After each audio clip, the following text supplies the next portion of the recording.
What is up, guys? It is the Bluebloods here, back with another week two preview, man. We've had 2 straight days of previews already, so go back and check those out. We've covered some of the biggest games of the weekend, and we're heading to Mile High Stadium, man, in an interesting non-conference matchup that I am really looking forward to.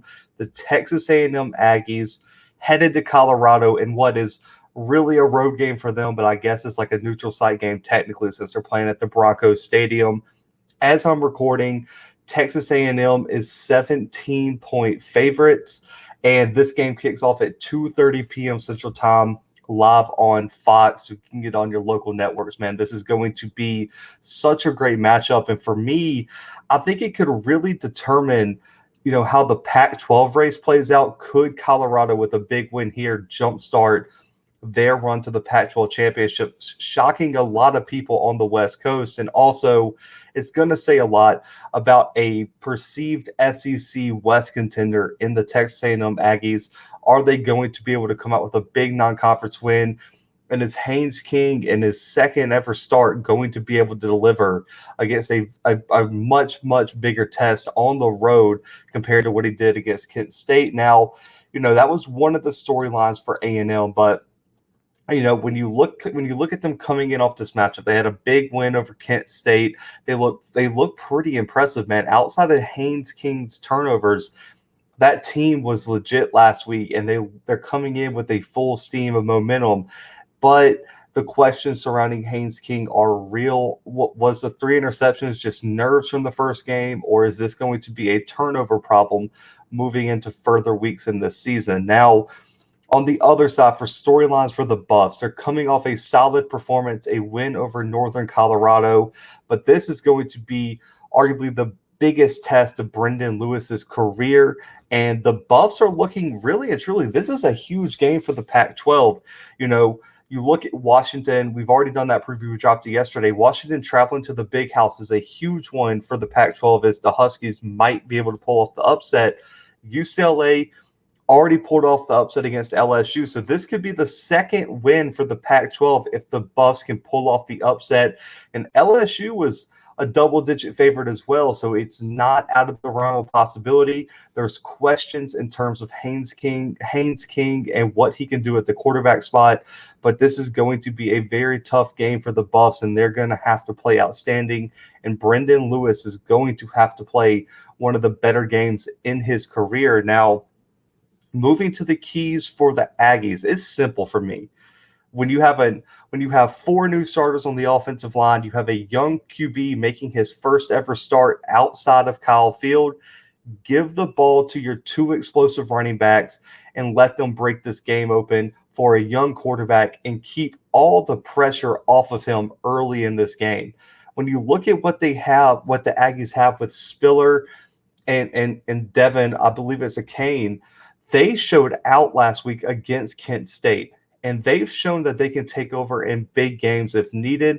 And when you look at last year, I know Mon got a lot of credit, but Spiller was the key for them to pulling off some big wins last year, especially in that Florida game. I thought Spiller was one of kind of the forgotten, leaders and or like factors in them pulling that game off. So for me, I think Spiller and Kane are huge pieces this weekend. When you look at last week, Spiller with 113, over 6.5 yards per carry, and a Kane with 124 and 2 touchdowns, guys. And he was averaging over 10 yards per carry. Now, do I think he can average 10 yards a carry again? Probably not. But if he can still get 6, 7, maybe even 8 yards a carry, the Texas A&M Aggies are going to be a very, very tough team to beat down the stretch, and especially in this matchup. Now, why do I pick the run game outside of what I've laid out? Controlling the time of possession, controlling the ball, keeping your defense fresh in this high elevation that A&M's not used to playing in is key. You cannot turn the ball over, and you cannot have quick 3-and-outs in which Colorado can wear down your defense, especially with this high degree change of elevation. That is why it's so hard to go play in Colorado, especially at Mile High Stadium. And also opening up the play action passing game for the Aggies is key too, because having all the pressure on King in his first hostile environment is an absolute recipe for disaster for the Aggies. And the Buffs' defensive front seven is going to pin their ears back and come after him if you get stuck in third and long. So keeping your offense in third and manageable, establishing the rhythm of Jimbo Fisher's offense is really the key for the Aggies here. Last week, they went 9 of 13. They have to replicate that this weekend. If they keep putting themselves in third and 10s and 9s and 11s, they're going to really struggle this weekend, and they're going to be put on high upset alert because this Colorado defense is too good for you to force that offense into uncomfortable situations. And I'll look at the wide receiving core as well. Aniyah Smith has to continue what he's already put on the board this year with a dominating performance last week. If he can continue to be the playmaker on the outside, that's huge. He had a lot of plays where he got a lot of separation and went and made some plays in which he gave King some high percentage looks on the outside. That can only continue to build King's confidence, and that is a huge way for the Aggies to really pull this one out. And, when I look at the offensive side of the ball, Jalen Watermeyer needs to play a huge role this weekend. He is a matchup nightmare, one of the best tight ends in the country, and he can be a huge target for King when he needs to look for someone to bail him out in a situation, needs to look for someone who can go win in one-on-one coverage. Watermeyer is a key here for me, so him and Aniyah Smith have to be big targets on the outside for King in this matchup. Now, for the keys for the Buffs, it's similar. And the reason it's similar is because we have one of the best running backs that no one talks about, one of the most overlooked and underrated running backs in the country, along with an experienced offensive line and a very talented offensive line to pave the way for this running game. Jarek Broussard last year was the Pac-12 Offensive Player of the Year, kicked off his season this year with almost 100 yards and a touchdown, averaging over 6 yards per carry. Now, that's all great, and he's going to be the key here, and he was the key to them winning a lot of games last year, going 4-2, and kind of being a sleeper in the Pac-12 in this 2020 season. Last week, though, they had a bunch of options emerge last week. The running game is going to have to utilize that. Keep fresh backs in, have a 1-2, and maybe even a number 3 punch because this Aggies front seven is legit. They're going to need everyone to show up. And you have Neal on the inside, which is probably one of the best defensive tackles in the country. Last week, Ashad Clayton and Alex Fontenot played lights out. Both of them averaged over 5 yards per carry. I believe Fontenot averaged 6, or it could be the other way around. I know one of them averaged 6, but both of them also found the end zone. If you can get Broussard, Clayton, and Fontenot all rolling at the same time, rotating in and out, keeping a fresh body in while you wear down this A&M defensive front in the high elevation, that is going to be huge for the Buffs in their attempt to pull this upset. Now, I know there's some questions about Brendan Lewis, but he has to also make plays with his legs when the opportunity presents itself.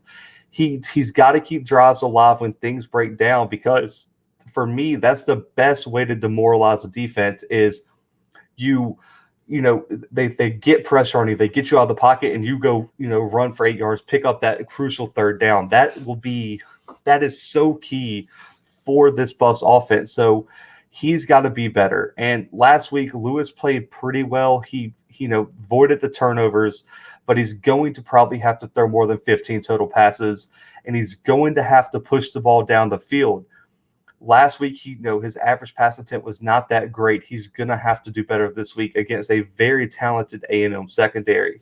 Now, the biggest question, for Lewis, for me, is how is he going to respond to the pressure of the matchup? Because, yes, this offensive line is good.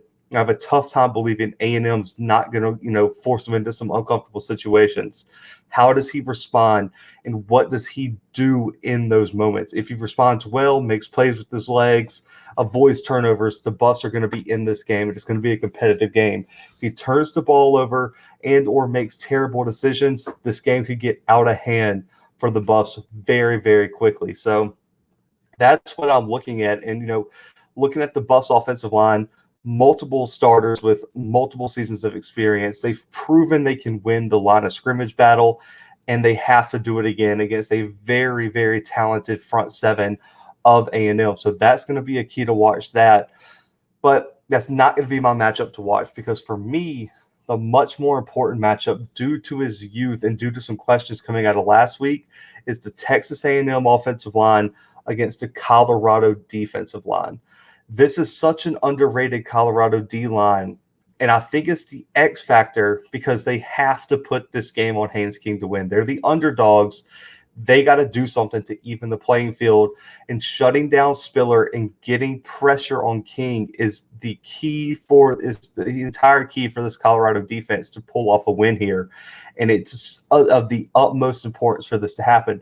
If they let King get comfortable and let the running game start rolling, A&M's rolling through this game. You got to get pressure on King, speed up that internal clock, and get him uncomfortable in the pocket. Now, the Aggies offensive line is extremely talented. They are great players. They got a graduate transfer on the line, everything like that. But to start the season, they had 4 new starters on that offensive line, and this is going to be their biggest test of the season against the Buffs.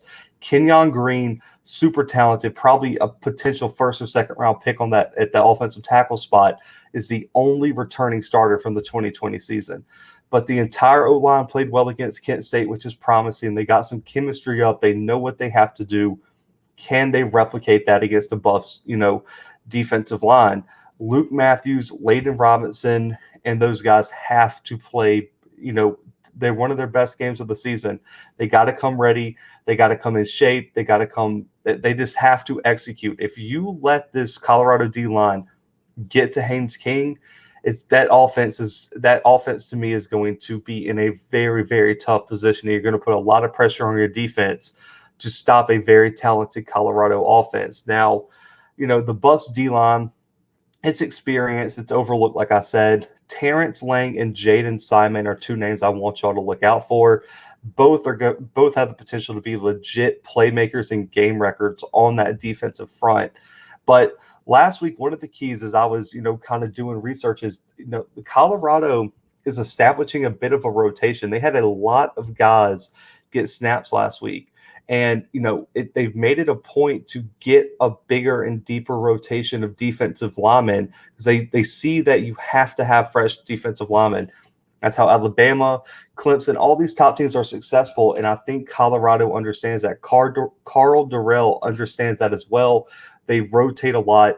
Look out for Naeem Rodman and Jalen Sammy on the defensive line. Both of those guys could be, someone who might not necessarily start. They're going to rotate in, and they're going to be factors on this defensive line. You got to keep your bodies fresh, especially with this offensive line late in the game, potentially being a little bit more tired or fatigued due to playing in this unique environment. And the key for them is just try to limit the rushing attack. Make Haynes King uncomfortable, because he showed last week with the 3 interceptions that if you can get to him and you can force that clock to speed up a little bit, he'll make the mistakes. Force Haynes King to cost A&M this game. If you let Isaiah Spiller go out and win it, they're running away with it. You have to make Haynes King show that he's a young guy on the road in his first start. You have to make him look like that, first-year starter. If he goes out there and he's comfortable and he can just dink and dunk to Anaya Smith, Spiller out the backfield, Wademeyer at tight end, it's going to be a long day for Colorado.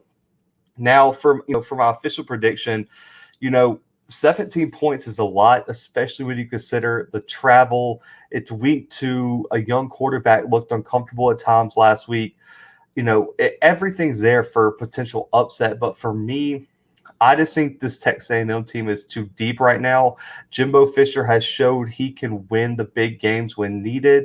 I think Haynes King is going to have to make 1 to 2 throws to win this game, and I think he can do it. He's so talented. I just have to see it on the field. Right now, if Colorado had an outstanding experience, been through the mud type quarterback, I would maybe say the upset's more likely. They got the same kind of quarterback questions as Haynes King does. So for me, I trust Spiller, I trust Anaya Smith, and most importantly, I trust this revamped Aggies defense to make just enough plays to win this game. I have A&M. I don't have them covering the 17-point spread, though. I have Texas A&M 34, Colorado 24. I got a 10-point win for the Aggies, and that is my prediction for this weekend in Mile High Stadium.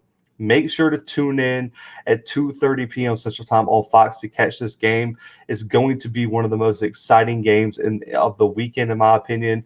I love these non-conference matchups that we don't get to see a lot, so this is going to be a huge game. So if you're new, hit that subscribe button, man. Join the Blue Bloods. We're trying to hit 1,000 subscribers ASAP, man, and we love to have you. We got the best, the most informative college football content on YouTube right now, man. No question, no doubt. So subscribe now. Big thumbs up on the video, man. It definitely helps us, and I would appreciate any and all support.